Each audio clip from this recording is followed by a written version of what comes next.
Hey guys, welcome to Opening Act, and today we're going to be talking about a Jordan sneaker, a Jordan 13, but maybe the worst Jordan 13?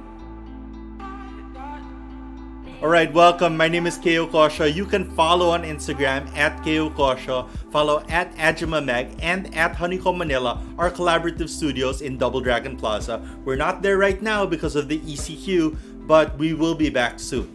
Alright, if you are enjoying watching these videos, please do click on subscribe. It goes a long way. But also comment. And if you have nothing to comment, just comment the word diamonds, because that does help us. And our sneaker today has something to do with diamonds. Alright, on that note, I'm going to bring you our sneaker today. It is the Air Jordan 13 Island Green.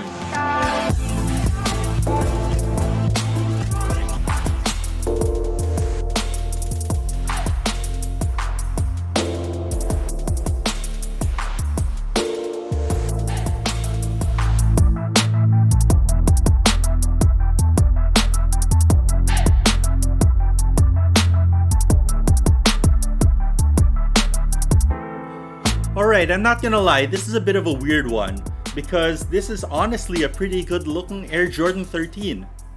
But for some reason people don't like them, people didn't buy them, and as a result they've actually gone on heavy discount, which is where we picked one up. So the question is why? What is it about the shoe that's so polarizing? What is it about the shoe that makes them such a bargain price? How come you can go on StockX and get them for very, very cheap? What is it about this colorway that has people divided or that people don't like? Well, to understand better, first I think we need to understand the Jordan 13 itself. And then we can take a look at these shoes and see what makes them different. So let's do that now. You see, the Jordan 13 was one of the last sneakers that Jordan wore in the Bulls era in 1997 to 1998 when they were chasing their final ring in that second three-peat, or Jordan's 6th championship ring. Now, while it was an exciting season and it was an exciting finals, there were no signature moments ever performed in this sneaker. There was no dunk contest, there was no flu game. And even the last shot which Jordan took in the season that this shoe was launched, he changed into the Jordan 14s in that game. So he ended up playing that shot. He ended up taking that shot in an entirely different shoe. Now with that said, while there were no signature moments, there were a lot of firsts for this shoe. The first thing is that for the first time, we had Jordan Brand. And in 1997, Jordan Brand was first launched, and this was the first signature shoe in that brand. And of course, Jordan Brand used to be a part of Nike. It is still kind of part of Nike now, but it was the first time that an athlete had achieved a level of success and was able to spin out their own brand from Nike or any main brand. Another first, according to Tinker Hatfield, is that this is the first shoe designed on a computer inside of Nike.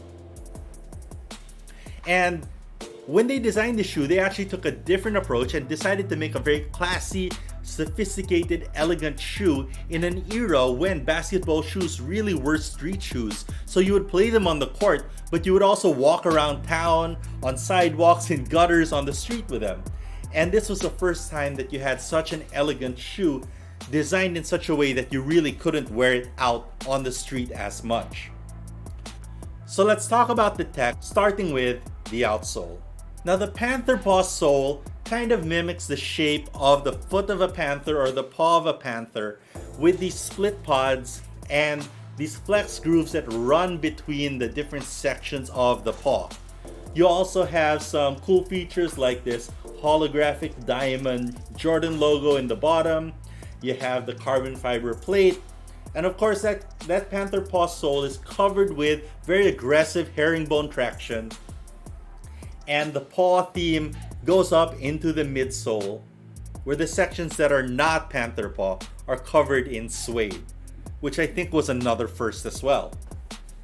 Now, wrapping the midsole in suede really meant that this was an indoor shoe, and it was a shoe that you wore for more fancy occasions, right?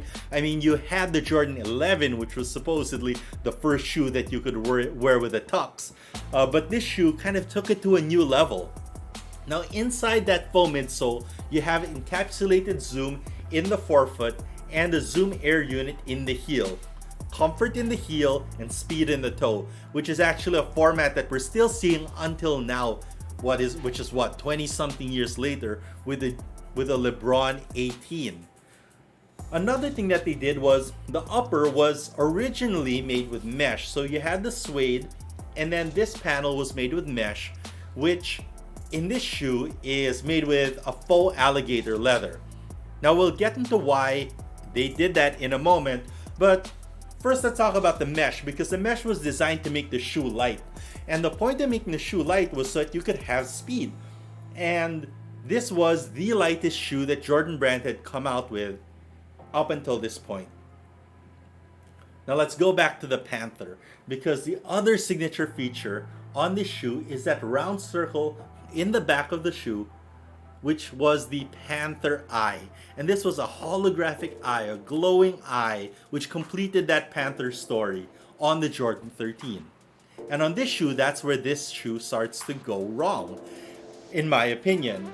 Because it's not holographic on this shoe. In fact, it's made of metal and it's die-cut metal. You have that there, and then you also have some die-cut metal on the tongue with this Jordan Jumpman logo. And I feel like this takes away a major storytelling point from the Jordan 13 by not having that Panther aspect to it.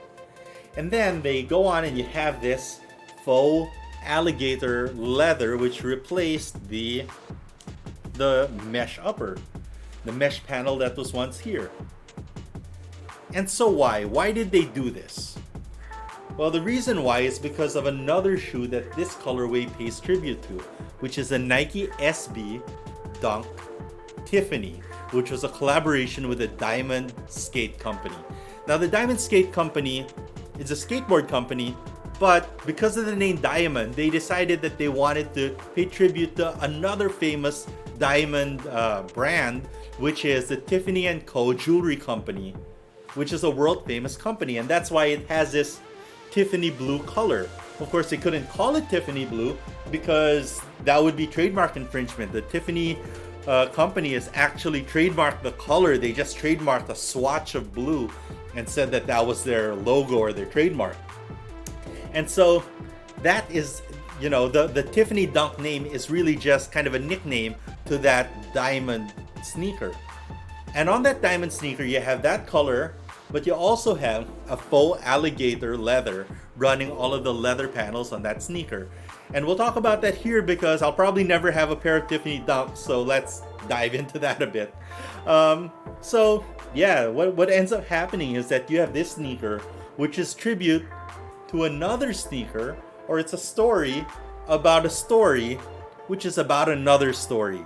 And I think that is where things get lost in translation for this shoe, and where people start to find something that I guess they can't relate to anymore, or is just not interesting to them.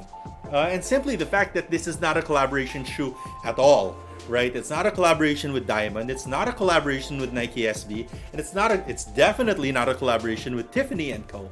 So you just have a shoe that's just kind of a story for story's sake. And I think that's what people don't like, and that's what I don't like. The main thing that I don't like, though, is this Jumpman logo on the tongue. It looks kind of, held on in only one spot, and that can easily come off. So I don't like that. I don't like that in this rainy weather outside, these shoes will probably get really dirty. And unlike a red or something like that, this Tiffany green is going to look really dirty really fast. So those are my thoughts on the Island Green Jordan 13. I don't like them, but maybe you do. Let me know your thoughts in the comments below. And if you have any questions, I'd be glad to answer them. My name is @KOKosh on Instagram. You can add me. You can add Adjima Mag on Instagram and add Honeycomb Manila. But most importantly right now, please do click subscribe. That means a lot to us and it goes a long way for us in our goals here at Honeycomb Manila. Alright, so we're gonna be back in the studio soon. Until then, I wish you good luck. I wish you good health. Please stay safe and wear a mask if you have to go outside. Peace.